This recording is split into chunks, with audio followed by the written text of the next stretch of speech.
Hello, children. As we move on with our online classes today, I am going to share this beautiful story of the ailing planet by Nani Palkiwala. This is the right time, I feel, to read this story amidst all this corona pandemic. The ill health or our ailing, sick planet has to face this all today. We have to go through this all because of our greed and our ignorance towards nature. It is therefore well said that our earth provides enough to satisfy everybody's need, but not everybody's greed. Why? Due to insensitive exploitation by humans for their survival and development, the earth has lost almost all its vital resources today. With drying rivers, polluted environment, and deteriorated forests and greenery, the earth is now breathing hard for its survival, and that is why it is called a sick planet or an ailing planet. Nani Palkhiwala. Nani Palkhiwala was born in Bombay to middle-class Parsi parents. We can see how beautifully he has raised the most vital question of the whole decade: how our planet is becoming more and more ailing day by day. And who are responsible? We ourselves. But the realization is far away from reality. So as we move on, let us begin with the expressions in the text where we have been asked to find out their meanings.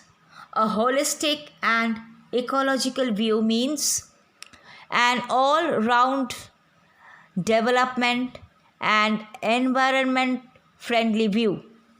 Sustainable development means continued development or everlasting development. Languish means degenerate or to lose life slowly. Ignominious darkness, disgraceful ignorance. Ignominious means disgraceful. Darkness here doesn't stand for light and dark, it stands for ignorance. Inter alia means among other things. Decimated means wiped out. Catastrophic depletion means extremely harmful. Depletion means slowly consuming something. Slowly it is finishing off. Depletion means slowly we are finishing off something. Transcending means exceeding or overgrowing. Concern or worries. So now we move on with the chapter. I hope you have understood the expressions. These expressions you will find in the chapter. So as and when we find the expressions, I have already shared the meanings with you. So you will please rewind the video, and if you are able to remember, you can carry on. So we move on with the chapter, with the lesson.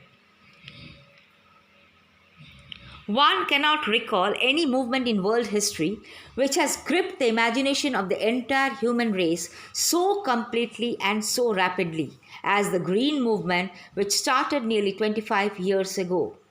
So I am going to put special emphasis on the Green Movement because this is a very important question that is there every year in more or less every test. The Green Movement had begun nearly 25 years ago in 1972 in New Zealand, and this was given such a great attention, such a great importance that this movement has never looked back ever since then. Which movement? The Green Movement. We have shifted our hopes irrevocably, means invariably, from the mechanistic view to the holistic and ecological view of the world. What do we mean here? After the Green Movement, now we have shifted our hopes. Our hopes means our dreams, our positivity on what? On a holistic and ecological view of the world, not on the mechanistic view. Mechanistic view is what kind of view, children? Mechanistic view is a view that ignores emotional realities in people's lives. There is no place for emotional values. There is no place for emotional realities. So that becomes mechanistic view. But we have now shifted this kind of view to a more balanced, to a more holistic, means all round development of the planet, all round development of our environment, and ecological view. Ecological means based on the environment. It is a shift in human perceptions as revolutionary as introduced by Copernicus, who taught mankind in the 16th century that the earth and the other planets revolved round the sun. For the first time, again an important point to be noted, for the first time in human history, there is a growing worldwide consciousness that the earth itself is a living organism, an enormous being of which we are parts. It has its own metabolic needs and vital processes which need to be respected and preserved. Just imagine that now the ozone layer is slowly getting closed. Why? Because we have allowed the earth to pay attention to its own needs. We have allowed the earth to pay attention to its own vital processes. We have respected the earth's metabolism now. We have respected the earth's property, the feelings of the earth, and now that is why the ozone layer is slowly getting closed. And for the first time in human history, this is the first and the worst that has and that could have ever happened to our planet, this corona pandemic. And we are responsible for it. Each and every moment we are cursing ourselves, but at the same time there is a learning that we are learning, a big learning that we are taking from this corona pandemic, that yes, we need our earth to be respected. We need our earth to be preserved. And with that, we move on. The earth's vital signs reveal a patient in declining health. The vital signs of the earth, it reveals all the signs. They reveal a patient in declining health. We have now begun to realize after this pandemic now I am relating this pandemic every now and then because I find this chapter very relevant, very important to the current situation. And that is why I am giving the example of corona right from the beginning. We have begun to realize our ethical obligations to be good stewards of the planet and responsible trustees of the legacy to future generations. All the vital signs of the earth reveal a patient in declining health. But now we have begun to realize our moral obligations to be good guardians of the planet. Stewards means to be the good holders, to be the good owners of the planet, and be responsible trustees, to be the good people of the legacy to the future generations. We have to be responsible. We have to respect the earth's natural resources, and so that we hand over the richness, the legacy of our earth to our future generations too. We do not hand them an empty, a sick, a polluted, a declining planet. We do not hand them a gift like that. We hand over this earth with all its richness to our future generations. The concept of sustainable development was popularized in 1987 by the World Commission on Environment and Development. So when did that word sustainable development come? Sustainable development, what is the meaning of this word? Sustainable development means the development that meets the needs of the present. The development that meets the needs of the present without compromising the ability of the future generation to meet their needs. What do I mean? I mean that whatever we are using right now, in the same way, we would like our future generation also to use the same resources in the same luxurious manner. Because our earth has got, as I've said before, again I'm repeating myself, our earth has got enough to meet the needs of all of us, generations after generations, but not our greeds. So with whatever bounty we have got, let this bounty be handed over in the same fashion, in the same way to our future generation. So this concept of sustainable development was popularized. In the zoo at Lusaka, Zambia, there is a cage where the notice reads the world's most dangerous animal. Inside the cage, there is no animal. At Lusaka in Zambia, there is a zoo, and inside a cage, there is a notice that reads the world's most dangerous animal. And inside the cage, when we peep into the cage, we do not find any dangerous animal. Nobody is there. Not a single animal is there. Only there is a mirror. And in that mirror, you see yourself. What do you see? You see yourself in the mirror. So man has realized that he is the most dangerous animal in the world. He has realized the wisdom of shifting from a system based on domination to one based on partnership. So now he is not going to dominate anymore. No, he has now entered into a relationship that is coexisting, the coexistence of animals and mankind together. That will foster, that will boost, that will promote the existence of partnership between mankind and the animal world. Right. Scientists have catalogued about 1.4 million living species with which mankind shares the earth. Estimates vary widely as regards the still uncatalogued living species, because we have not been able to catalog each and every living species. So the estimates are still different. Estimates are not exactly correct. It is just estimated. Biologists reckon that there are 3 to 100 million living species still languish. They are dying a slow death. Languishing means slow death. They are slowly dying away because we have not been able to identify these species. Unnamed, they go unnamed in ignominious darkness. They are unnamed, they are unfound, they have been undiscovered. Why? Because we have not been able to discover, we have not been able to tag, we have not been able to locate all the species, all the living species, and they perish, they die in ignominious darkness. They perish in ignominious, what did I say? Disgraceful. Disgraceful darkness here is ignorance of the mankind.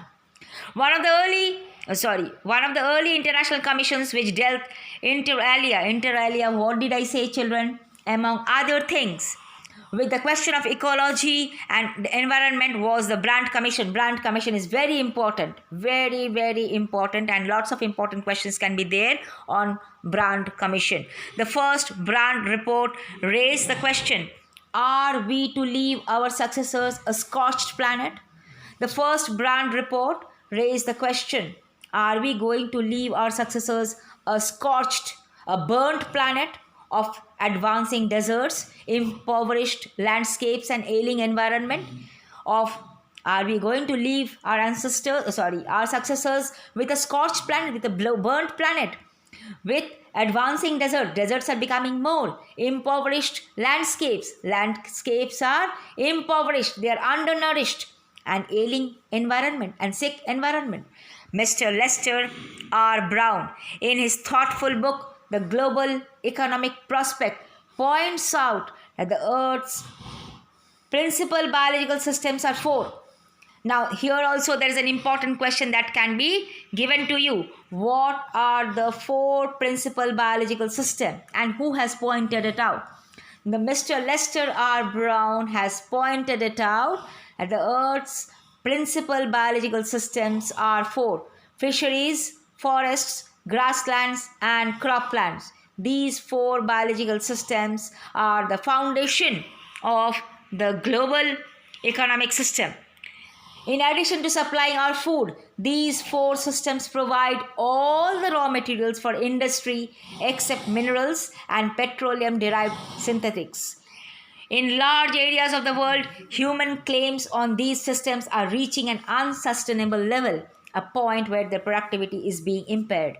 We have been continuously squeezing these four resources so much.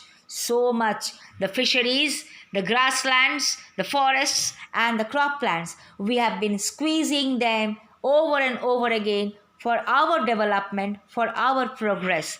And that is why these systems are reaching a productivity kind of level where the productivity is completely zero. They are reaching an unsustainable level where the productivity is impaired. It is becoming zero. When this happens, as soon as the productivity becomes zero, fisheries collapse, forests will disappear, grasslands will be converted to barren wastelands. Barren means empty wastelands, and croplands will deteriorate. In a protein conscious and protein hungry world, overfishing. Now we are becoming over and over protein conscious. And so in this protein conscious and protein hungry world, overfishing is becoming common. Every day overfishing is going on. In poor countries, local forests are being killed. Decimated means killed. In poor countries, why local forests are being killed? Because of the wood. And that wood is necessary for cooking. So in some places, firewood has become so expensive because the wood is becoming less and less. So in some places, firewood has become so expensive that what goes under the pot now costs more than what goes inside it. So what is going under the pot? The wood is going under the pot. Exactly, isn't it? So that has become more costly than what is going inside the pot. Inside the pot, what do we have? Rice. Inside the pot, what do we have? Food. So firewood is becoming more costly than the food. Why? Because we are decimating the forests. We are killing the forests in order to procure firewood. So Dr. Myers, the powerhouse of evolution. In the words of Dr. Myers, the powerhouse of evolution, several species of life face extinction. So lots of extinction will be there. Why? Because of this destruction of forests. It has been well said, the forests precede mankind, deserts follow. The world's ancient patrimony of tropical forest is eroding, is becoming less and less. Patrimony means previously we started with tropical forest and that is becoming less and less nowadays. Okay, the World Bank estimates that a 5-fold increase in the rate of forest planting is needed, not 1 or 2, but a 5-fold increase has to be there to cope with the expected fuel wood demand in the year 2000. 2000 is long gone by. So 5-fold might have become 10-fold right now. If it had not become 10-fold, we would not have faced this pandemic at all. We are still far, far away from the realization of our dream that Earth has to be taken care of. Earth has to be respected. We are still far, far away. And that is why the nature is now taking its vengeance, its revenge on mankind. Because we have been continuously worrying nature so much. The nature is now terribly upset and taking its own way to heal itself. It is a kind of revenge, it is a kind of vengeance that the nature is taking on us. It is trying to heal itself by its own. James Peth, the president of the World Resources Institute, said the other day, we were saying that we are losing the forests at an acre a second, but it is much closer to an acre and a half to a second. What is an acre? Acre is nothing. It is much, much more, acre and a half to a second. Article 48A of the Constitution of India provides that the state shall endeavour to protect and improve and to safeguard the forest and the wildlife of the country. But alas, nothing has happened. Means we have not been able to safeguard. We have not been able to safeguard the forest and wildlife of our country. But what causes endless anguish? But what is the failure? The failure is that laws are never respected nor enforced in India. Laws are only for the pen and paper. It is only there in the books. They are never respected nor enforced in India. A recent report of a Parliament's Estimates Committee has highlighted the near catastrophic depletion of India's forest over the last 4 decades. Near catastrophic depletion means extremely harmful consumption of the India's forests over the last 4 decades. We are becoming virtually treeless. Right, children, we are almost becoming treeless now. And what is the main reason for all this calamity, for all this disaster? There is no doubt that the growth of world population is one of the strongest factors distorting the future of the human society. So world population is one of the strongest factors. And how can we control the world population? What awareness can be spread? We can only spread education. As education spreads, automatically health will improve. As the health will improve, education will spread, incomes will also start rising. And with education and health and income rising, fertility will automatically come down.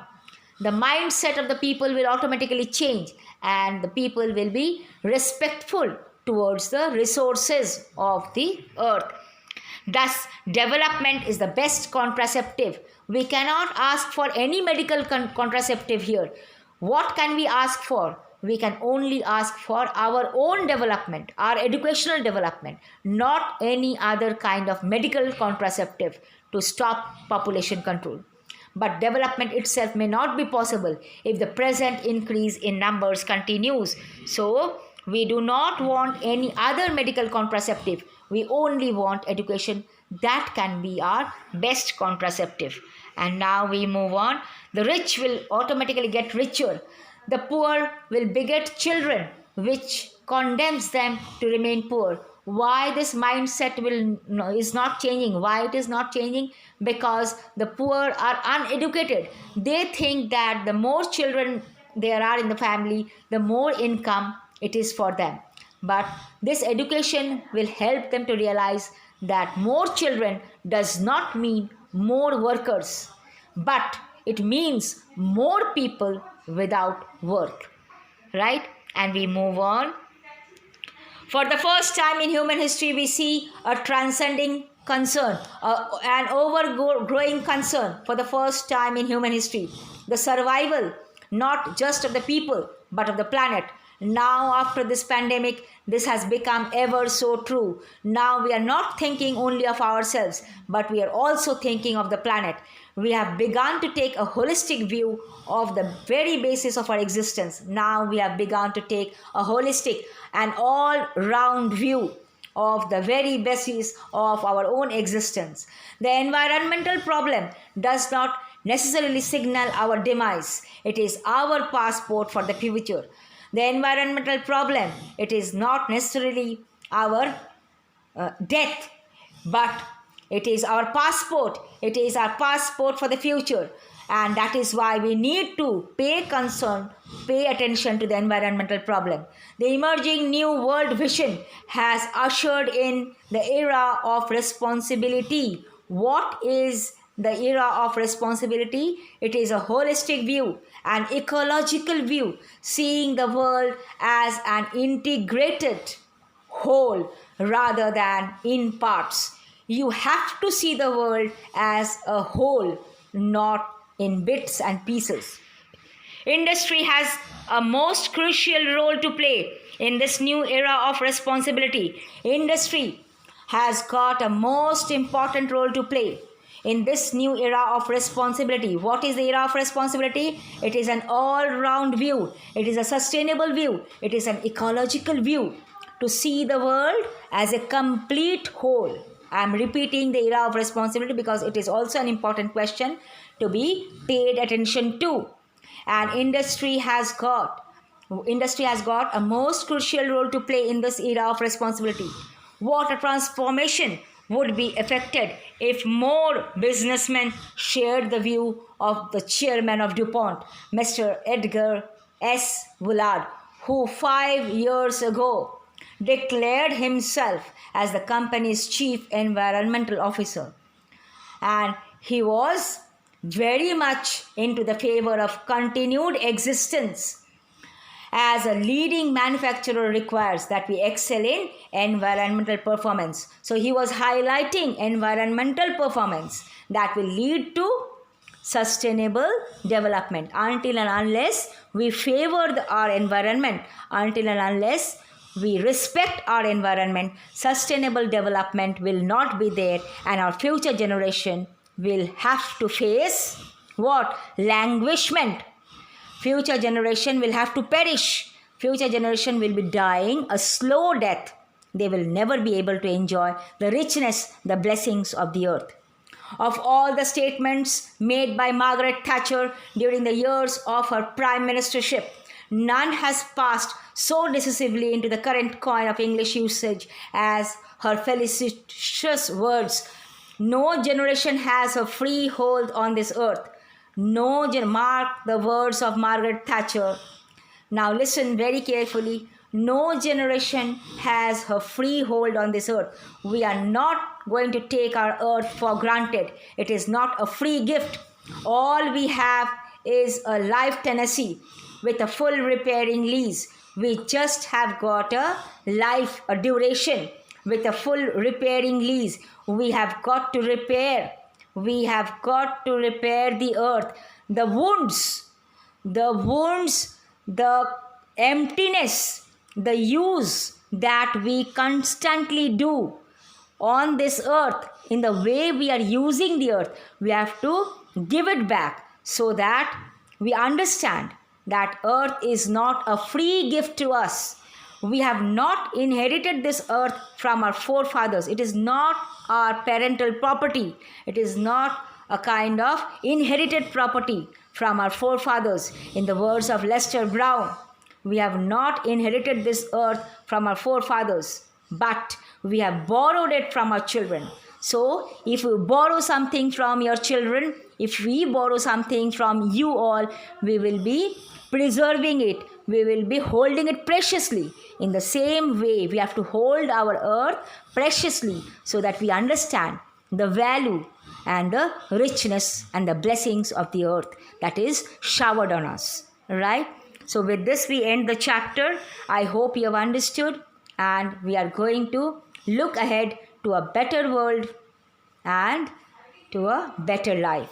We need all of us to participate in this creation, in the realization of this dream. Please participate in the sense, do your part for this ailing planet. That's all.